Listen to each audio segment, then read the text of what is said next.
JMM महासचिव विनोद पांडे हमारे साथ हैं। इनसे हम सीधे बातचीत करेंगे कि आखिर बगावती सुर पार्टी के अंदर से क्यों उठ रहे हैं। कुछ विधायक जो है सरकार में रहते हुए ही सरकार का विरोध क्यों कर रहे हैं और सोरेन फैमिली, जिसे फर्स्ट फैमिली कहा जाता है, वहां पे आखिर किचकिच क्यों है।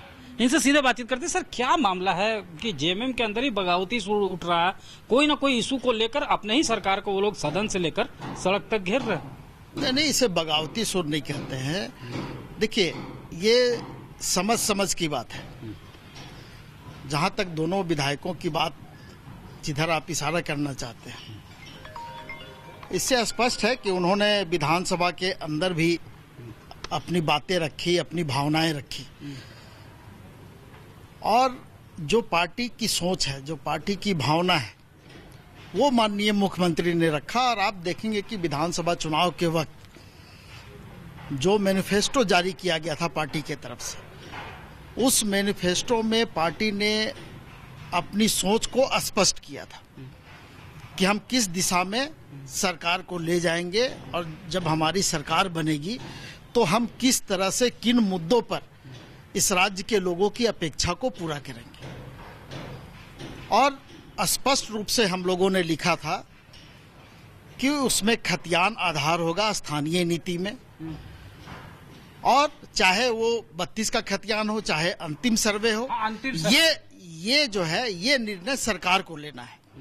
लेकिन सरकार का जब सदन के अंदर में बयान आया तो उससे स्पष्ट हो गया कि पिछले अनुभव को देखते हुए, पिछली सरकार के अनुभव को देखते हुए सरकार ने सर्वमान्य फैसला लेने का निर्णय किया कि हम एक ऐसा फैसला ले जो इस राज्य के लोगों के हित में हो और कहीं भी कोई कानूनी दाव पेच उसमें नहीं हो, उलझन नहीं हो, किसी भी तरह की उलझन उसमें नहीं हो। इस राज्य के लोगों की जो अपेक्षा झारखंड मुक्ति मोर्चा से है, वो पूरी की जा सके। और ये खतियान आधारित जो स्थानीय नीति की बात आज लोग कर रहे हैं, ये झारखंड मुक्ति मोर्चा की सोच है, ये झारखंड मुक्ति मोर्चा का फैसला है, और उसको झारखंड मुक्ति मोर्चा और ये सरकार लागू करेगी। सर, ये बात है ना कि लोग ये कह रहे हैं, जो क्रिटिक्स हैं, जो आलोचक हैं, उनका कहना है कि मसला कुछ और है।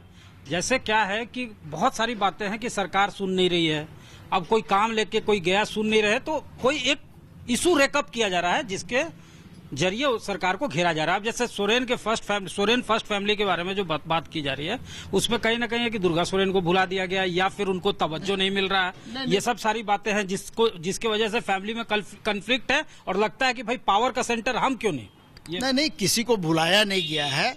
और झारखंड मुक्ति मोर्चा का जो जन्म हुआ है, वो किस तरह से हुआ, इस राज्य के और देश के लोग जानते हैं। दुर्गा सोरेन जी का क्या योगदान इस पार्टी में रहा है, ये भी हम आप जानते हैं। लेकिन उनके नाम पर जिस तरह की बातें सामने आ रही है, ये अच्छा नहीं लगता है। इसलिए अच्छा नहीं लगता है कि वो उनके साथ मैंने काम किया है। जब दुर्गा भैया जब पार्टी में महासचिव के पद पर थे, तो मैं युवा मोर्चा का अध्यक्ष हुआ करता था, और मैं उनके काफी नजदीक था, और काफी एक दूसरे को हम लोग फॉलो भी करते थे, और हर बात को हम लोग एक दूसरे के साथ में शेयर करते थे, और किस तरह से हम लोगों को आगे बढ़ना है, किस तरह से काम करना, ये सारी बातें होती थी। लेकिन जिस तरह से बातें लाई जा रही है, ये पार्टी के सोच के, मैं समझता हूं कि ये विपरीत है।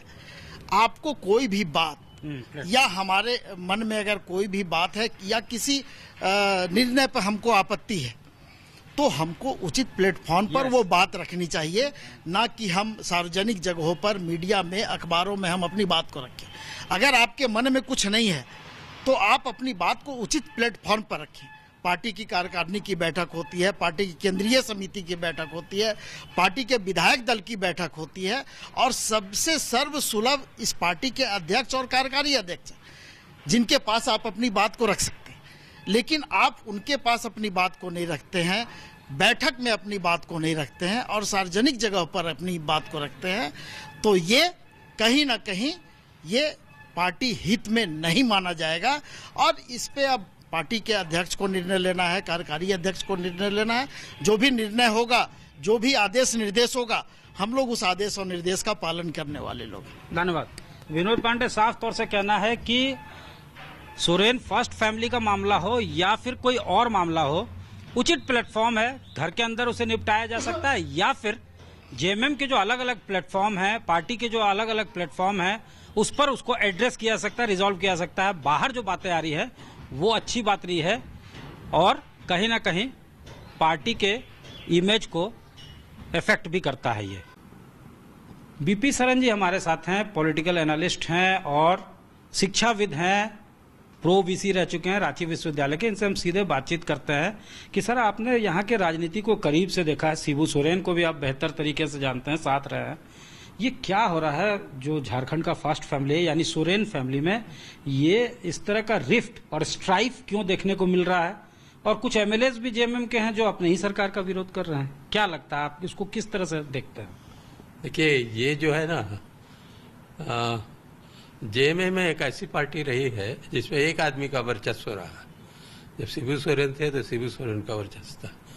शिबू सोरेन का इतना वर्चस्व था कि कोई भी उनके खिलाफ बोलता नहीं था। उसके बाद हेमंत सोरेन जब आए तो हेमंत सोरेन को जो शिबू सोरेन के साथ वाले थे वो उतना तरजीह नहीं देते हैं। अब सवाल यह है कि हेमंत सोरेन को की तरफ से भी उनको भी तरजीह नहीं मिल रही है।